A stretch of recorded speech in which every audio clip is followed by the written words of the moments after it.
믿음의 조상 아브라함의 이야기는 언제나 우리에게 귀한 감동과 또 그리고 교훈을 줍니다. 아브라함도 우리처럼 연약했던 사람이기 때문에 그 감동이 우리에게 더 크게 다가옵니다.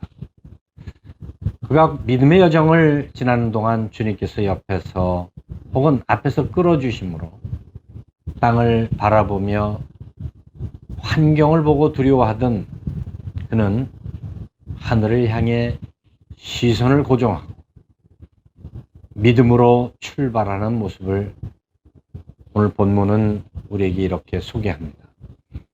아브라함이 아침에 일찍 일어나 나귀 한 장을 지우고 두 종과 그의 아들 이삭을 데리고 번제에 쓸 나무를 쪼개어 가지고 떠나 하나님이 자기에게 일러주신 곳으로 가더니 창세기 22장 우리가 잘 아는 모리아산에 독자 이삭을 바치라는 하나님의 말씀에 순종하는 아브라함의 모습은 전과는 다른 모습입니다. 아침 일찍 일어나 나귀와 그리고 두 종과 독자 이삭을 데리고 떠나는 그 아브라함의 모습은 믿음의 출발을 보여주고 있습니다. 이해할 수도 없고 상상할 수 없는 그런 상황임에도 불구하고 아브라함이 이른 아침부터 떠나는 그런 모습은 분명 전과는 다른 모습입니다.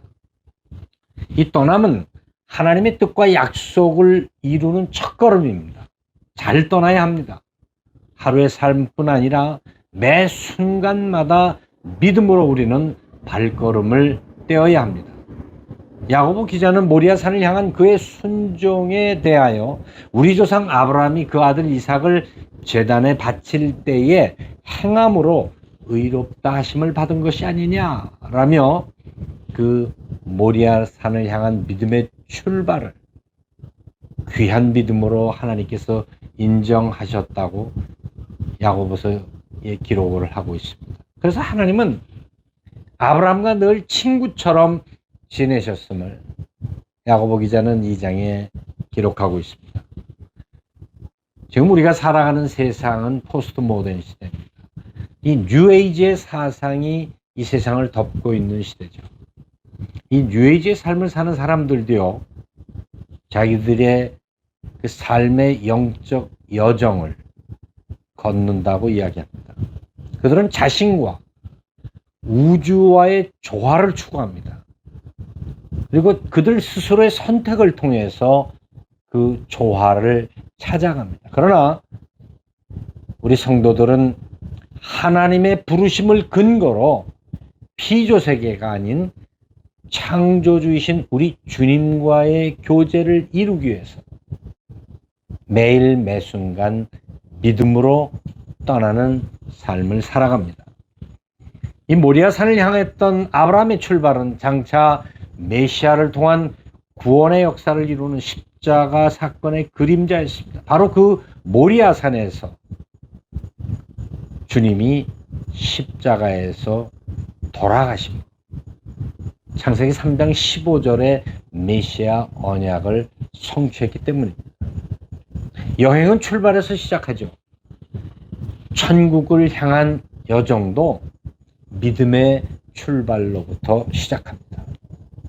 그 어느 때보다 우리는 이러한 믿음의 출발이 참 중요한 때를 살아가고 있습니다.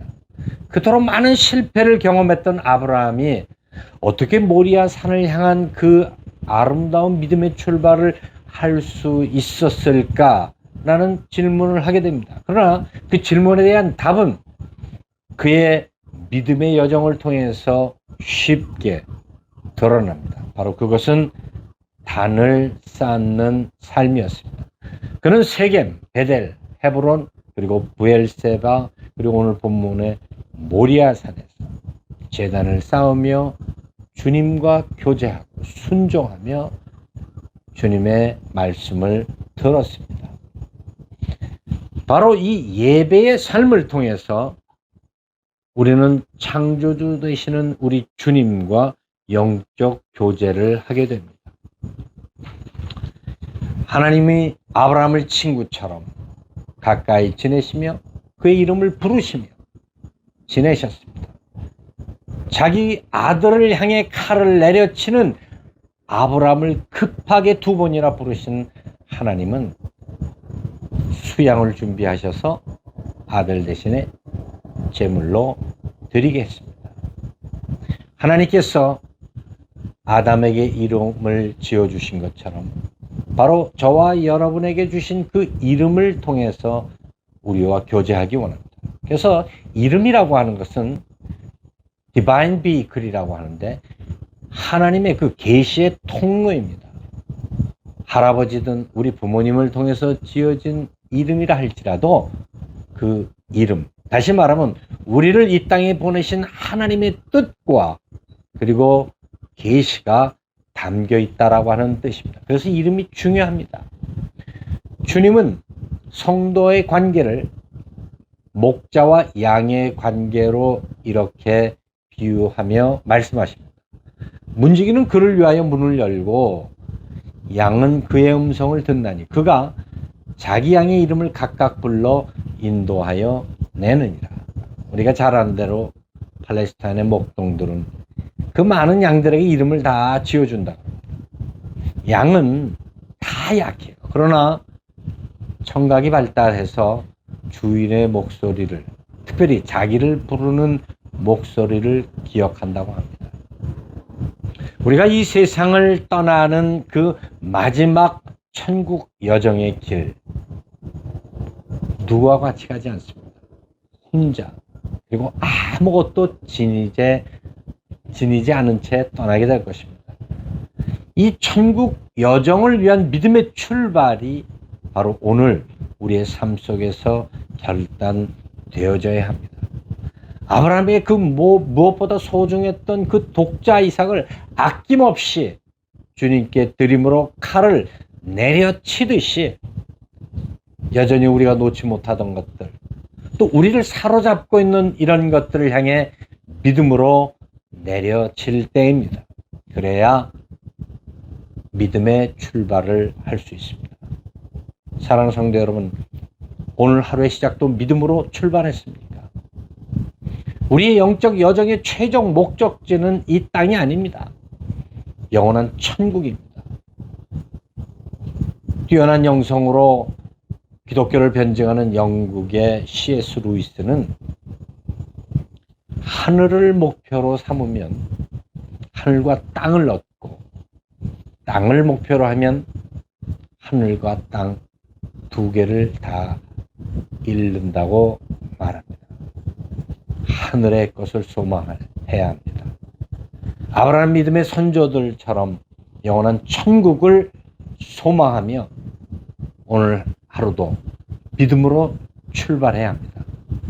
사도 바울은 로마의 감옥에서 마지막 순교의 시간이 가까이 왔음을 직감하고 디모데후서 4장에 디모데에게 편지를 하면서 자기의 남은 삶을 전제로 하나님 앞에 드릴 것을 이야기합니다. 이 전제란 제단에 포도주를 붓는 의식인데 마치 우리 주님께서 갈보리 십자가에서 전제로 자신의 몸과 그리고 물과 피를 흘려 생명을 우리를 위해 주신 것처럼 사도 바울도 마지막 그 남은 삶을 주님 앞에 전제로 드려지는, 부어지는 그런 삶을 살 것에 대한 결단을 합니다. 왜 그랬을까요? 바로 천국의 면류관에 대한, 의의 면류관에 대한 소망이 있었기 때문입니다. 우리가 잘 아는 다윗, 그는 평생 전쟁을 치르며 쫓고 쫓기는 삶을 살았던 사람입니다. 그러나 그의 삶에서는 늘 천국을 소망하는 그러한 삶을 살았던 것을 시편 기자들은 증거하고 있습니다. 우리가 잘 아는 시편 23편의 마지막 절정은 마지막 6절입니다. 내 평생의 선하심과 인자하심이 반드시 나를 따르리니 내가 여호와의 집에 영원히 살리로다. 그는 늘 주님께서 이끌어 주실 것을 믿었습니다. 그리고 영원히 머무를 천국의 집을 사모했습니다. 내가 여호와의 집에 영원히 살리로다라고 하는 이 고백, 여러분도 날마다 고백하시는 그런 삶이 되기를 바랍니다. 이제 다음 주부터는 저희 장모님께서 2000년 1월 1일 새벽에 꿈 이야기를 가지고 셋째 처남되는 김영겸 목사님이 내 집을 찾아서라는 제목으로 그 꿈에 대한 묵상집을 만들었습니다. 16번에 걸쳐서 그 꿈 이야기를 함께 나누고자 합니다. 그래서 우리의 천국 여정을 좀 더 확실히 하고 분명히 하는 그런 시간을 갖기를 원합니다. 사랑하는 성도 여러분, 이제 주님이 약속하신 대로 오실 것입니다. 천국의 소망을 잃지 마십시오. 이제 땅의 것에서 하늘을 향해 고개를 들 때입니다. 기도드리겠습니다. 거룩하신 아버지 하나님, 갈대아 우르를 떠난 아브라함이 환경과 땅의 조건들을 보고 수없이 실족하고 넘어졌지만 여전히 그의 옆에서 또 앞에서 이끌어주신 주님의 은혜로 말미암아 그는 모리아산을 향해서 믿음으로 출발할 수 있었습니다. 주님, 저희에게도 이러한 믿음의 출발을 하며 영원한 천국을 사모할 수 있는 귀한 은혜를 허락하여 주옵소서. 우리 주 예수 그리스도의 이름으로 기도하옵나이다. 아멘.